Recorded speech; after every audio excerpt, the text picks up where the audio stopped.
So thank you everyone for coming back. I'll try and keep you awake after lunch. That's why I chose this time. Title of this talk is the Jupiter-Saturn Interface, Achieving Our Desires.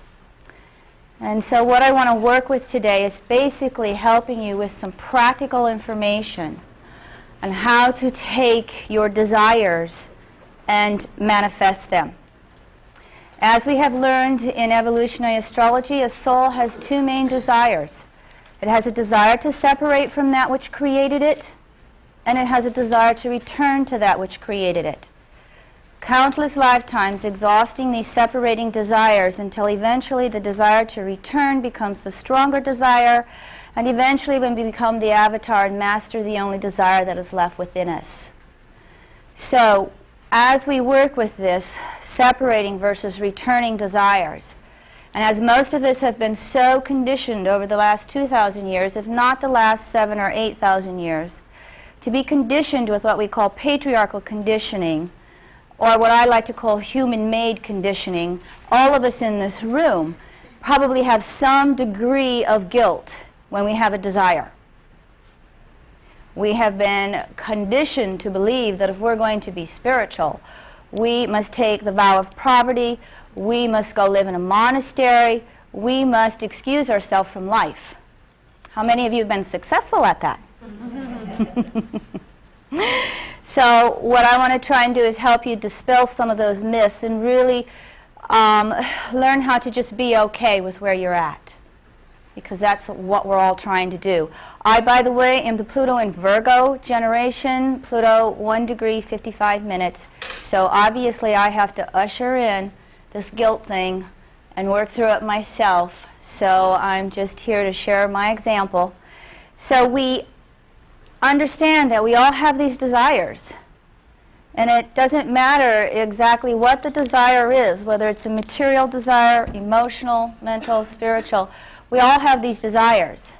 We know that Pluto represents the soul, and we know that most of the desires that exist within the soul are unconscious. They are made conscious via Mars. I have to check my time so I can make sure I stay on time. We know that our desires are made conscious via Mars, so we can have a little glance in our chart of where Mars is related to Pluto. For those of you who have been doing this for a little bit, you can just go in and refocus on that one in your head. But, you know, just without even knowing astrology, you have a desire. You have a desire to buy the new car. You have a desire for a lover. You have a desire to be an astrology teacher. You know, so what we do with these desires is we then utilize the archetypes of Jupiter and Saturn to take these desires out into the world and to learn how to achieve them, to learn how to make them real, to manifest them. That's the process of exhausting the desire, the manifestation of it. And so I just want to go in and focus on those two on a very conscious level. And I'll get through as much of my material as I can. I could talk forever, so bear with me. So what I'd like to do is explain the archetypes of Jupiter and Saturn and how we utilize them. Very briefly then go through those phasal relationships of Jupiter and Saturn with some examples. And if we get beyond that in this hour, then we'll add in the current transits if we can. All right? Jupiter. Most of us have heard of Jupiter as being the teacher in evolutionary astrology. It is the archetype of our intuition. It is the archetype where we learn to ponder and reflect and just have things pop into our head of their own accord. It is where we start learning as souls to tap into the larger forces of power in the universe. We tap into the Akashic record. We tap in to our own higher self. We tap in to the beliefs that are out there. Jupiter is our personal belief system, whereas Neptune will work with the collective conscious unconsciousness and its beliefs and belief systems in their entirety. The Jupiter Sagittarius 9th house archetype is the initiation into spirituality, philosophy, higher education. Getting the picture? So Jupiter is where we learn to go outside of ourselves and we learn to socialize and expand and interact in the world. I have 5 planets in the ninth house. 5 planets in the ninth house. So I'm a very typical example of Jupiter energy. I've got that sociability to me. I've got that smile on my face. I've got that ability to just go out. This is my Jupiterian energy, is that a word? That you guys see the most when you are interacting with me. It's conscious. Jupiter and Saturn are the conscious planets. They're the bridge between what's within us and what's below the surface. So Jupiter is that energy within each of you that wants to reach out. That wants to reach out and connect with others on a social level. The biggest thing that we do with Jupiter is learn to trust our intuition. Learn to listen what comes through and not doubt it, not analyze it. The opposite of Jupiter, Sagittarius, 9th house, is Mercury, Gemini, 3rd house. Jupiter, right brain, Mercury, Gemini, third house, left brain. So what will happen when we're reaching out on that intuitive level with that Jupiter archetype is then the doubts come in, the analyzing comes in, the rationalization comes in. And that polarity working back and forth is what Jeffrey will call our psychological compensation factor. Jupiter will represent where we compensate, especially when we have not learned how to manifest that archetype of trusting our intuition, of trusting that we know what we know. Again, with Jupiter, we each start tapping into our own personal belief system wherever we are at by way of evolutionary state, what we talked about yesterday. Now, Jupiter can lead us to the whole truth.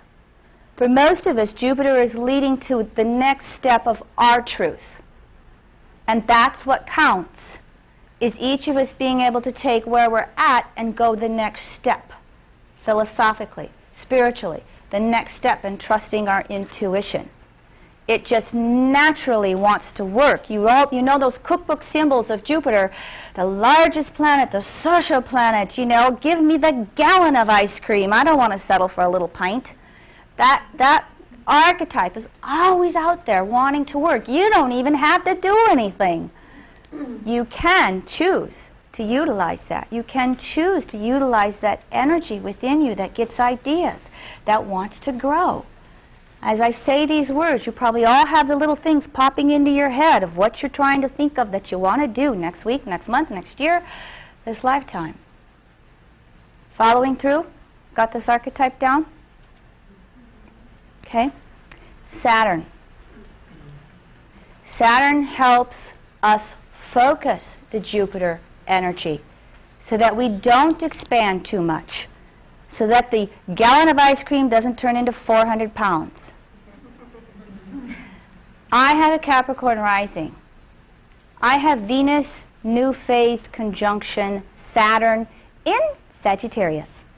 So there's 7 planets with the Jupiter Sagittarius archetype in my chart. So I like Saturn. I'm just tired of Saturn getting a bum trip. If we didn't have Saturn in our life, you guys wouldn't be sitting here today. You wouldn't have had the ability to focus yourself to come up with the funds and the means and the transportation and all that good stuff. So Saturn is the archetype of the individuated consciousness in evolutionary astrology. It's that part of ourself that can really help us focus in the world and accomplish something, to get something done. Saturn is known as space and time in your cookbooks. That's what it is. That's how it really helps us function. And it is through Saturn's help that we're able to do those 10th house Capricorn things that we call self-determination and self-responsibility, that manifest that career, that manifests that ability to go out there in the world and do something. So one of the best things you can do is learn how to make Saturn your friend. And learn how you can take that energy within yourself, those desires that you want to go do something with, that Jupiter doesn't have any trouble helping you think of those things you want to do. Again, we're working with what's conscious. So Saturn then comes along and says, well, here's how you do it. And then we can use the particular example that I've heard Jeffrey talk about. It also helps us learn those boundaries of what is possible to manifest and what is not possible to manifest in a particular lifetime. So for instance, in this lifetime, you know, only one of us can be a president of the United States at any given point in time. Only one of us can be a prime minister of Canada at any point in space and time. So Saturn helps us get that boundary with how we function our consciousness. Saturn will govern society and culture, also the authorities. But those social groups that we make in order to function in society, in order to function in our work and our job, that's the Saturn-Jupiter interface that's going on all the time. Following through on this? Is this making sense for everybody? So, you know, these desires that you have, the best thing you can do is learn how to take Jupiter and Saturn and work with them, because that's one of the most normal, best means that you will have to actually accomplish it. All right? Oh, and as you all know, you can interrupt me for questions when you need to, and I'll make sure we get through the material. So I'll bring in more tidbits as I think about them, okay? Oh, just very briefly, for those of you who have Jupiter retrograde natally in your chart, you have taken in too much information, TMI. You have it retrograde in this lifetime because you are supposed to learn how to focus. Jupiter retrograde, you do have a big capacity to compensate. And you're supposed to get down to the essence of what your truth is. And Jupiter's retrograde so you can throw it all out.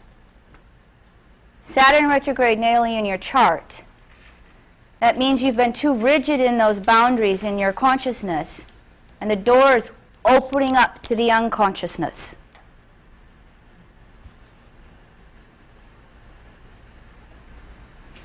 Okay? And of course, as we go through the Jupiter transits, we're all supposed to throw off the excess stuff. We all get to do that 4 months out of the year. As we go through the Saturn transits, when Saturn's retrograde 4 months out of the year, we all get to let go of those boundaries and open up to some of the deeper levels. So, very briefly, I'd like to go through the 8 main phases that Jupiter and Saturn will each make. And then from that, you can, I had some of my cycle of aspects and phases charts back there, and also the graphs of how to determine them. They're probably gone because I only brought enough for the workshop. However, if you email me, astrokmk@aol.com, or go to evolutionaryastrology.net, I'd be happy to pop those in the mail to you for those of you who didn't get them. So you can easily see the individual aspects that come from the 8 phases. So let's start with the conjunction and the new phase.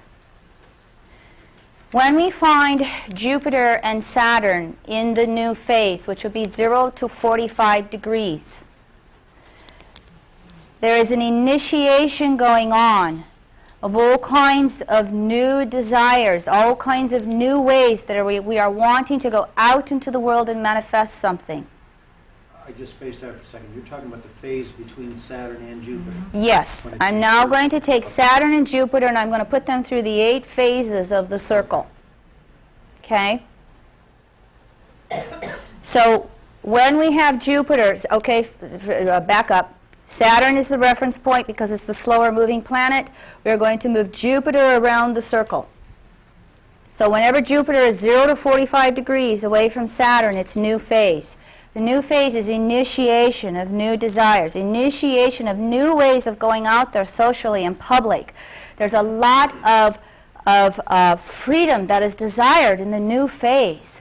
You know, we have all these Jupiterian desires that just want to come out. And it's like, come on, Saturn, let's go do this.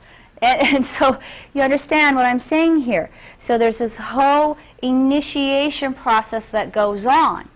And so typically when you can find a soul having Jupiter-Saturn in the new phase, 0 to 45 degrees, they are wanting to initiate new careers this lifetime. They're wanting to initiate new ways of doing things. And again, this is regardless of evolutionary state. So then the evolutionary state in any chart will come in with the particulars of exactly how they are initiating a new career.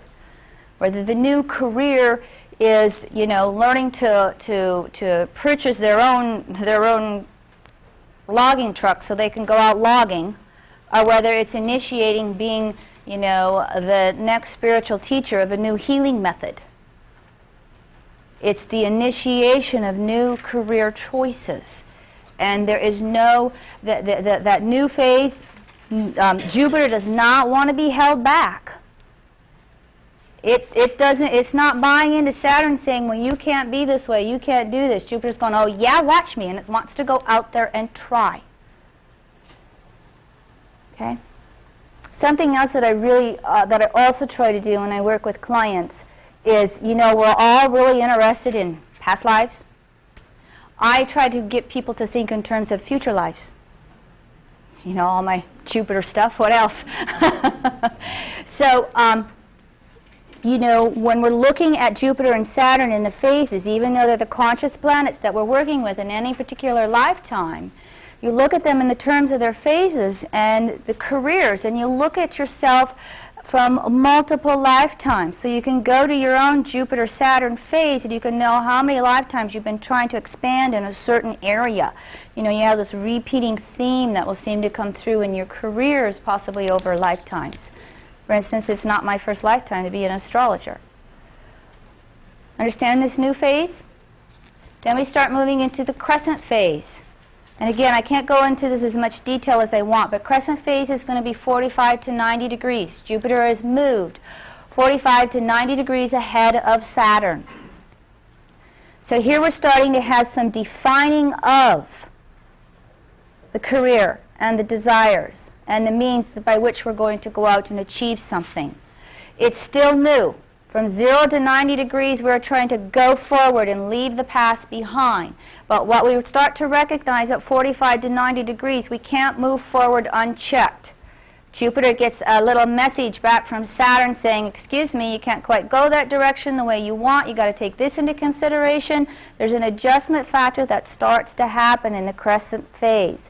We're starting to have more awareness of exactly how we are wanting to move forward in any particular type of career or endeavor that we are wanting to learn. And again, when I use the word career, you don't have to limit it to career. It's just easy to understand Jupiter and Saturn that way. You can also look at it in the whole area of whatever your desires are. All right? So that crescent phase it's a focusing of awareness. We're starting to become aware of these new desires, but we're also starting to learn how we're going to work with creating them. We're starting to get a little bit of idea that we just can't go unchecked out there, that we've got to start learning how to work within that system Saturn wants to define.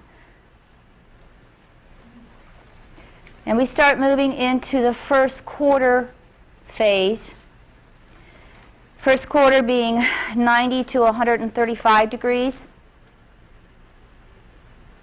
So the first quarter, remember Dane Rudier saying crises in action.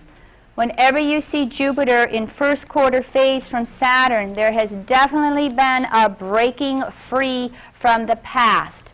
We are definitely starting to move forward with the manifestations of these new desires, manifestations of the new careers. The first quarter phase, when you get past that 90-degree crisis in action, leads to the 120-degree trine. So in that first quarter phase, you will come into that ability to consciously go out after what you want and start creating it. The Leonian aspect comes in that first quarter phase. So we're like, oh gosh, I do have some talent in this area. I can go out and teach in this way.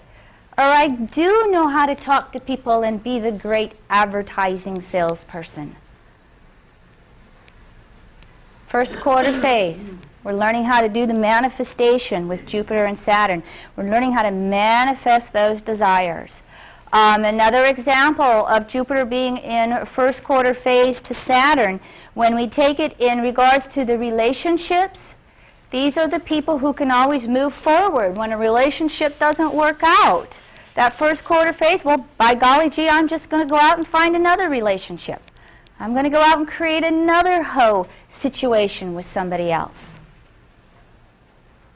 So we start to become full of the possibilities of what we can create, and we're in process of doing it.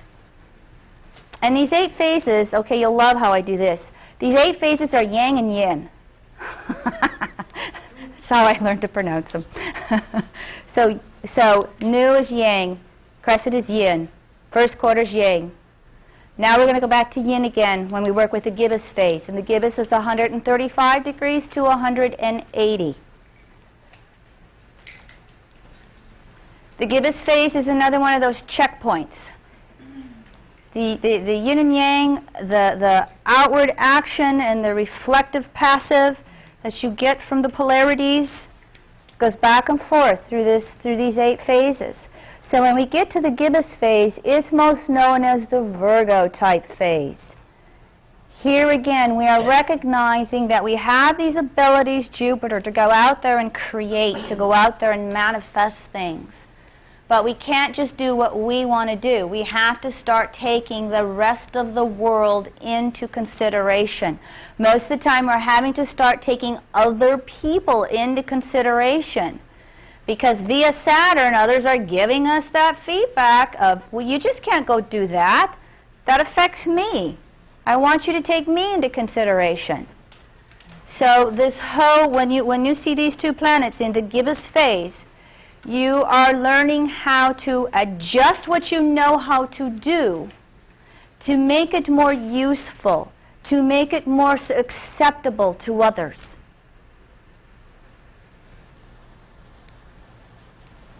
And then, of course, the closer and closer we get to that opposition, the opposition is always known as the full bloom, the 180 degrees from the conjunction. So anytime Jupiter is from 0 to 180 degrees from Saturn, we're trying to grow, we're trying to manifest. I'm just working through the phases.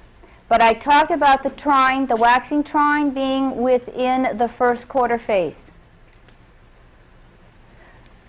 Again, I could take, I'd love to take the time to go through all the aspects, but I only have an hour. I hope I'm being clear. Again, you can interrupt me for questions. So, as we are then moving through that gibbous phase and approaching the opposition, and we get to that point where Jupiter learns how to oppose Saturn. This is the phase of Libra. This is the equality factor. So I will talk about this aspect, when we're in that 180 degrees. When we're before 180 degrees, 170 to 180, that's the intensity of the Virgo, where we're really learning how to adjust how we function out there in society so that society will accept us and allow us to interact with them. Then we get to that opposition of Jupiter and Saturn. That's where we have an ability. Again, I don't look at things black and white or good and bad. When we get to that opposition, that is where Jupiter can actually learn how to call on Saturn to give it all that strength and discipline, to really go out there and go, whew, this is what I want. I can do it.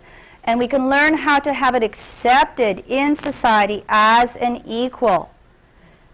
How it will have a tendency to manifest for lots of us is that we run into these barriers.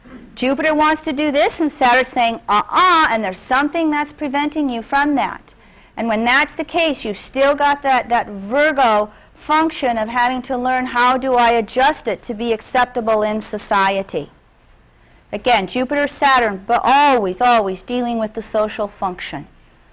Dealing with how to function out in the world, in our culture, in our particular society, etc.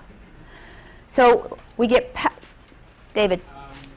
In the full phase within, or not full phase, but the full aspect, 180 degrees is a lot of that flip-flopping. You mentioned There can be, yes, yes. It's moved out of the opposition and is into sort of the general full phase. Does the flip-flopping with these two falling back and forth get to stabilize? Yes, yes. The flip-flopping will have a tendency to happen when you're before the exact aspect, when you're in that 170 to 180 degree separation. And once you have then learned how to master the blending of Jupiter and Saturn, mastering the manifestation of your ideas, taking those desires, Jupiter that we want to expand with, and then being able, Saturn, to discipline ourselves to actually create it. Then we start moving into the full phase, which is 180 to 225. Then we start recognizing some of our power. So whenever you see someone who has Jupiter opposing Saturn in full phase, it doesn't mean that they always have problems with society. It can mean that they've learned how society works, their particular culture and societal functionings, so that they can then go out there into society and start leading it. The 0 to 180 degrees, we're just trying to figure out how to express ourselves in, and then the closer we get to 180, then how to express ourselves in society. And now the last half of the circle, the last half of the cycle, the waning, now we're going to be out there in society. Jupiter and Saturn will like the last half of the cycle a lot better than the first half, because the second half of the cycle is the reward half when you're learning how to work with it. Now the full phase, 180 to 225. This is Libra and Scorpio. So now we are continuing to grow and manifest these desires that are out there. But what will happen is there's another checks and balances that will tend to come as we're out there expanding. It's back to being yang. There's a checks and balances in that before the opposition, it was a lot of inner stuff that we were trying to figure out with Jupiter and Saturn and how to go out there and function and create it. Now in the full phase, it's going to be society itself creating the checks and balances of how we are going to learn how to do things. So as we are then continuing to go through this whole cycle with Jupiter and Saturn, we're going to be able to learn how to lead, how to manifest, and yet there's going to start to be society saying, well, this is how it's done. This is how we function in our police state. This is how we function in regards to our belief systems. This is how we function in regards to our little societies and customs, etc., in our small community.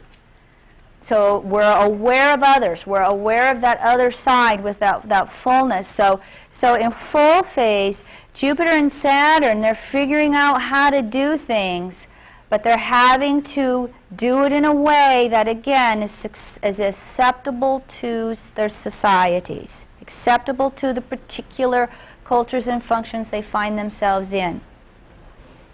And of course, that 210 mark, which is the inconjunct after the full phase, that's the 0 degrees Scorpio. So there's that society going, guess what? We still have more power than you unless you learn how to work with us.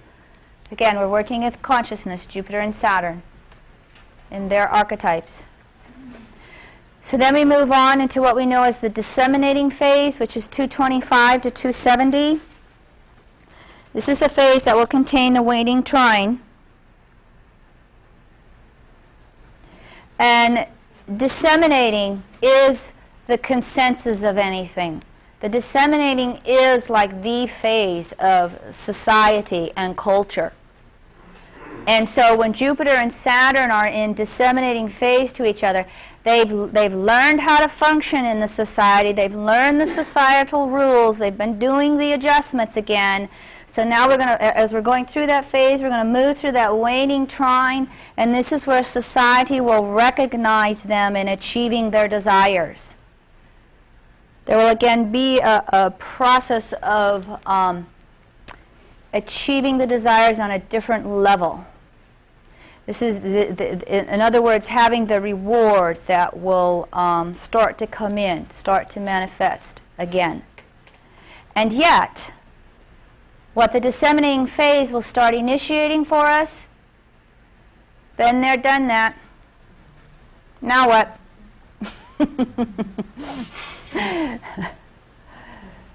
So as it gets closer and closer and closer to the last quarter phase, again, the disseminating phase is yin, so there's that inner ability to reflect on these Jupiter-Saturn principles. So as we get closer and closer to that last quarter phase, then what will happen in Dane Rudier's term at 270 degrees, the initiation to the last quarter phase, crisis in consciousness or crises in beliefs. Last quarter phase, 270, help me out somebody, 215. Am I right? 315. That's close. Last quarter phase, 270 to 315.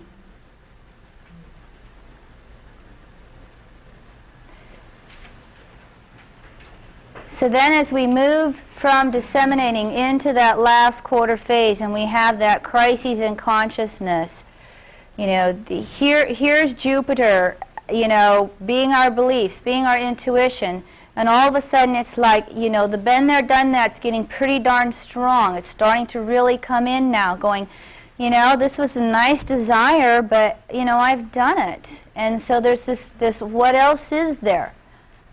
You know, this is that initiation of the cycles to start again. 0 to 90 is trying to break free from the past when that past is still wanting to tug at you.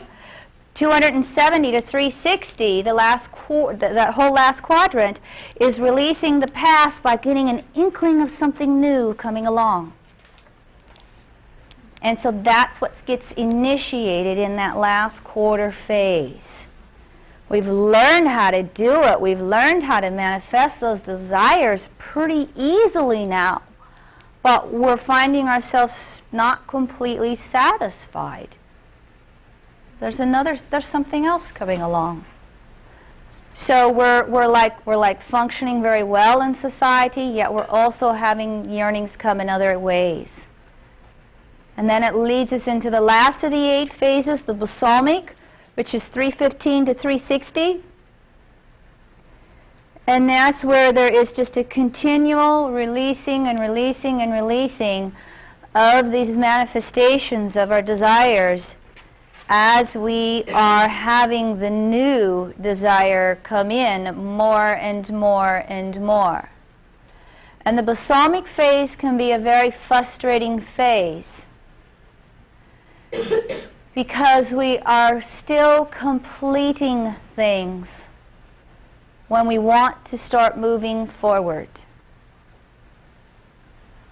And the resolution of the balsamic phase is to have a foot on each side. Finishing up. At the same time, we're starting to initiate the new. And I will tell clients the degree to which you finish up is the degree to which that elusive carrot out there dangling can start to come to you. You had a question? Yeah, as I hear you talking, I'm wondering if there's a hangover effect from phase to phase. And right when you said foot on each side, I went, whoa, okay, we're on the same line. So can you speak to that? Foot on each side. Why is it I feel like I'm wondering if you get a hangover at all.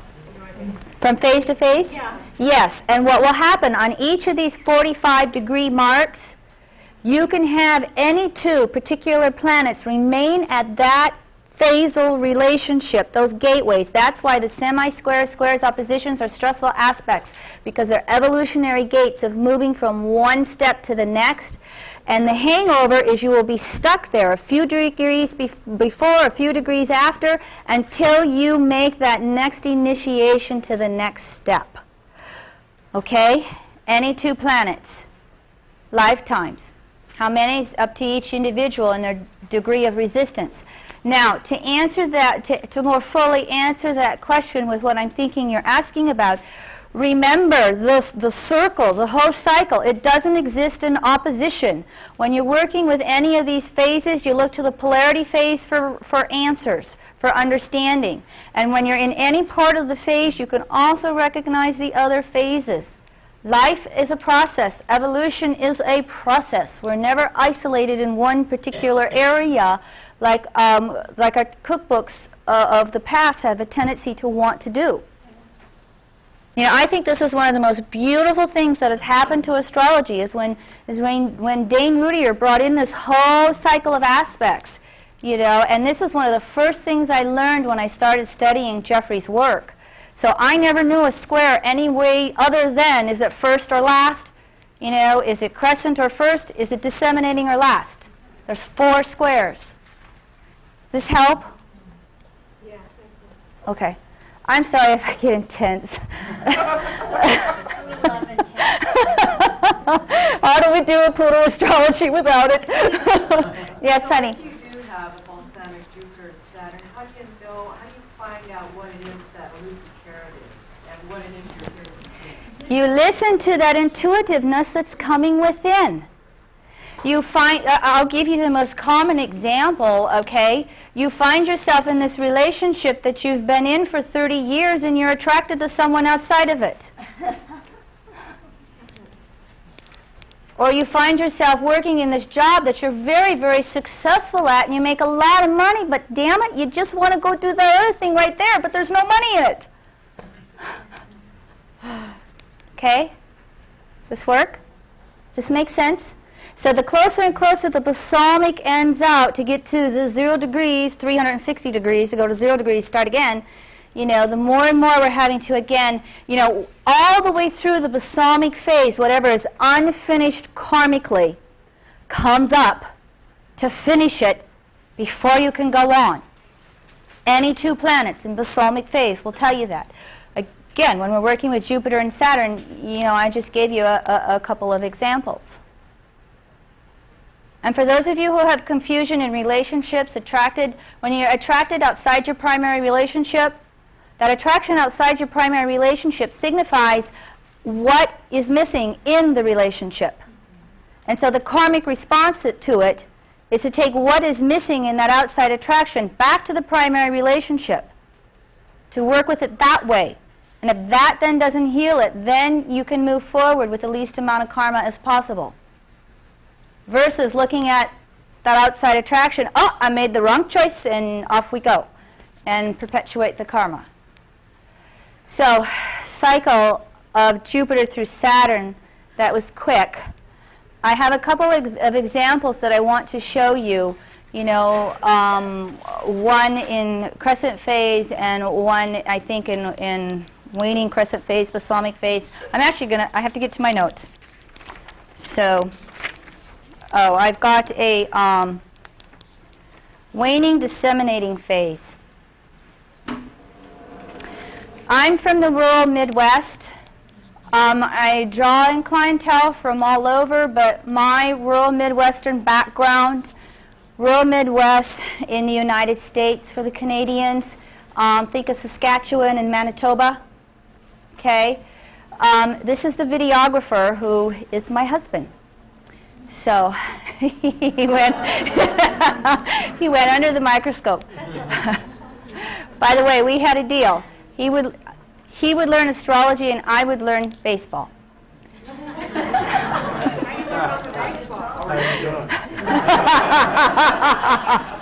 My first year, I figured out the left field from the right field.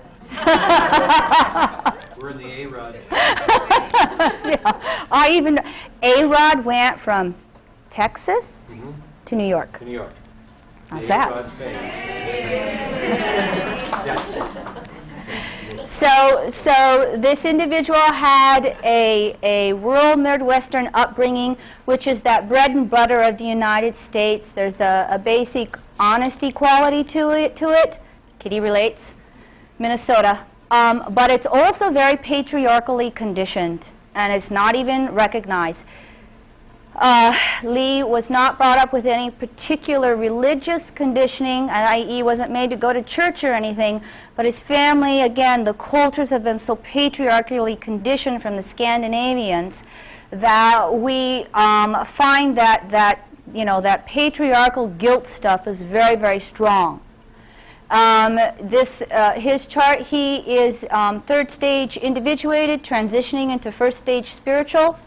So you get some of the other backgrounds that are going on in regards to this. And so we're going to focus again on Jupiter and Saturn, but those of you who can look at all the rest of the planets can see what's going on. What he has is, hold on a second, I got to engage my left brain, all right? What he has going on here is the last quarter phase. It's past that last quarter aspect. It's last quarter phase. So remember, once we move past that last quarter, there's the crises in consciousness that's going on. Well, this guy is a baseball coach, a very gifted baseball player. Other things in his chart, he didn't have enough patience to get himself into the majors when he was in the minors after a full college scholarship, got impatient, walked away. Ruler of the North Node, South Node, square the nodes. This is this Jupiter-Mercury thing right here, cusp of the 4th house. So we have to emphasize Jupiter in this chart. So a very talented individual, knows how to go out there and do almost anything in society. Was a very successful stockbroker and walked away from a 6-figure income to work in a daycare when his son was born. So you can see Saturn, by the way, is in the 6th house with the Porphyry house system.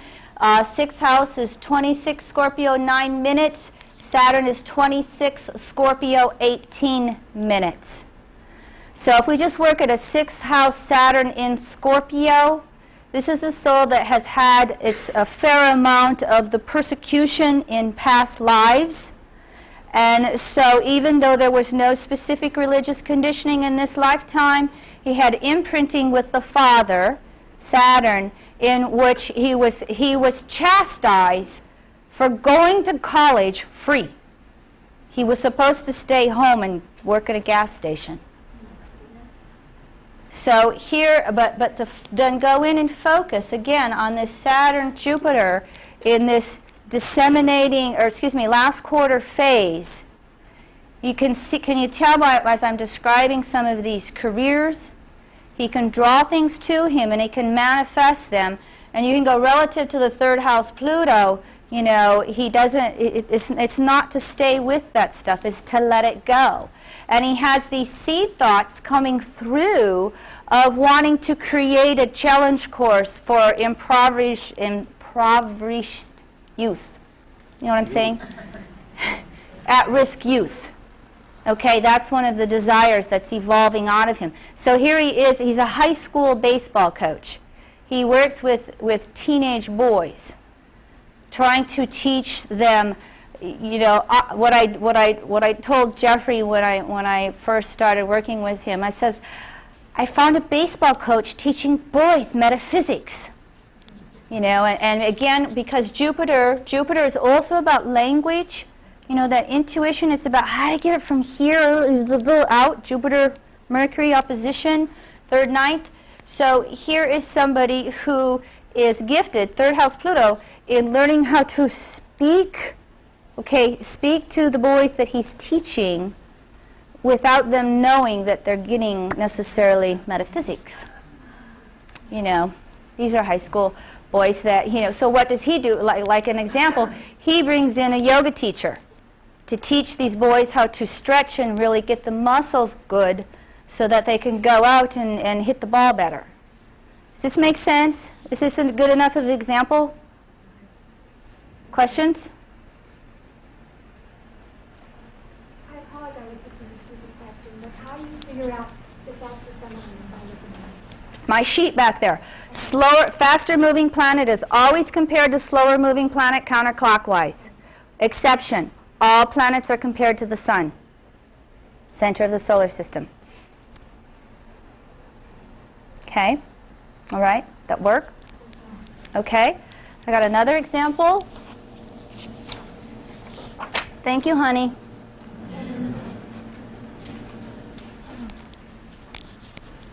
Again, somebody from the rural Midwest, Rapid City, South Dakota, where I live. This is my new assistant. She's been working for me part-time for about 3-4 years, and she just came to work for me full-time. The rural Midwestern background upbringing, she came from a background of Hutterite colonies, although she wasn't in them anymore.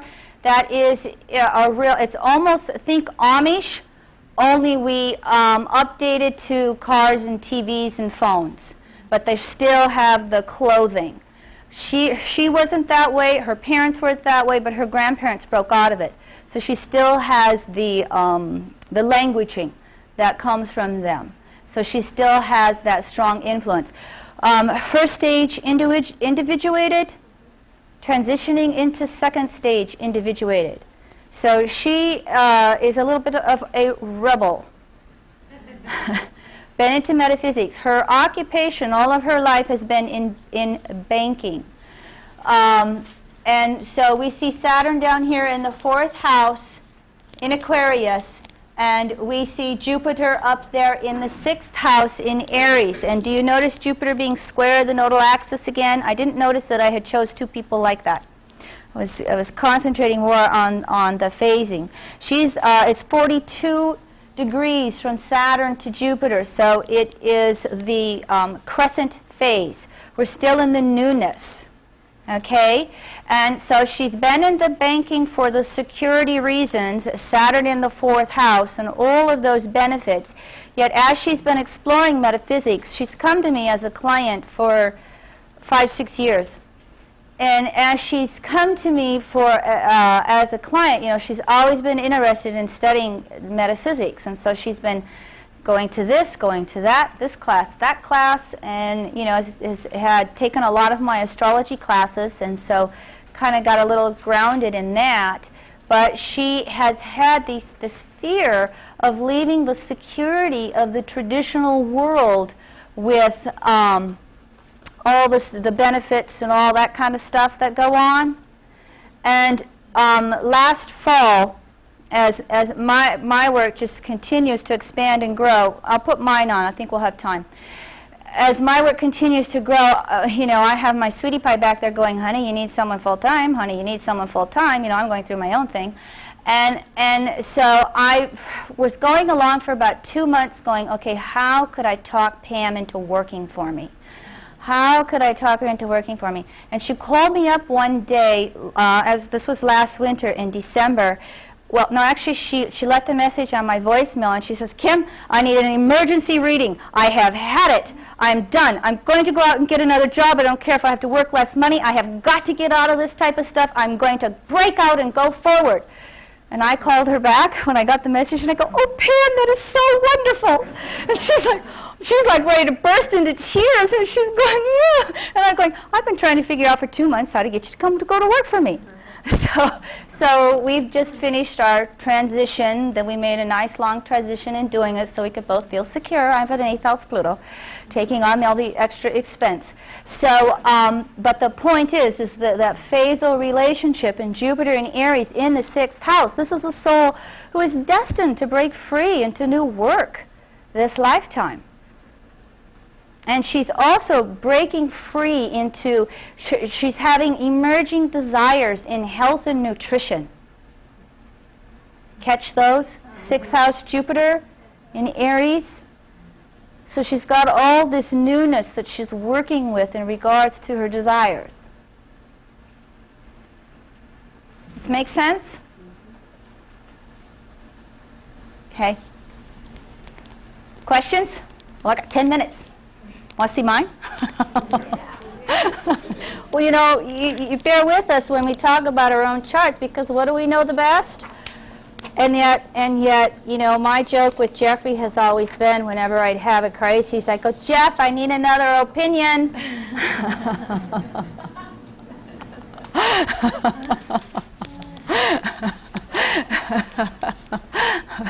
We can relate. I was raised with a Christian upbringing. I'm hoping I see a little fluffy here, so can you see this okay?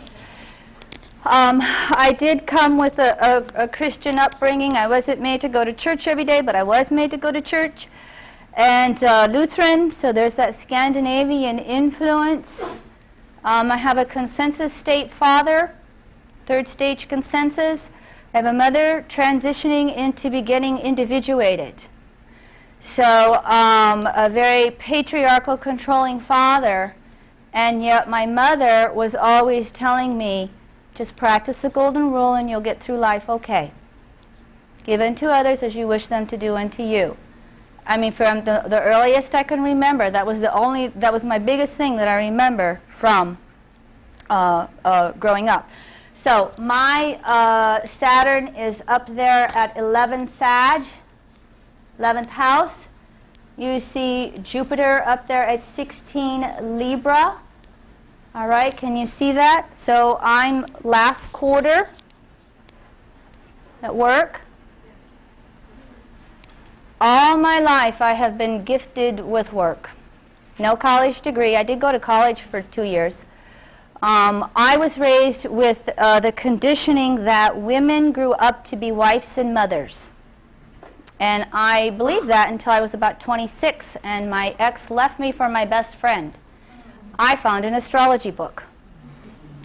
Best thing that ever happened.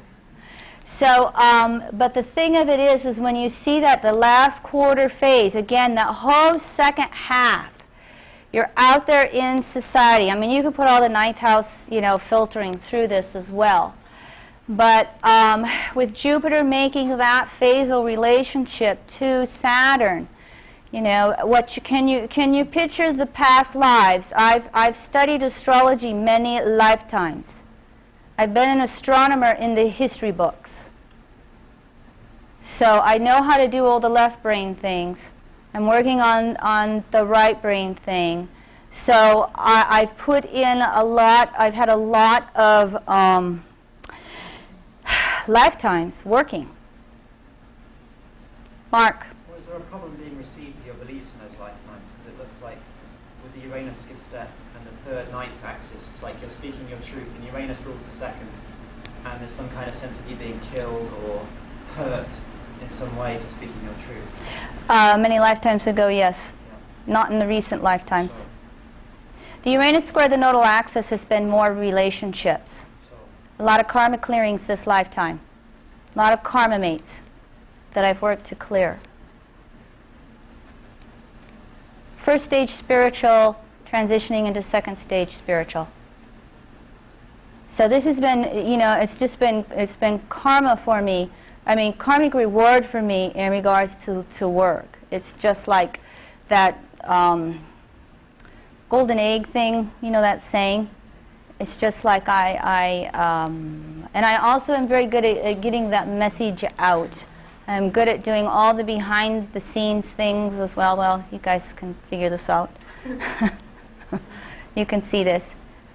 But does this make sense? These phasal relationships of Jupiter and Saturn and how you go manifest your desires. Honey, time? 5 minutes? Yes?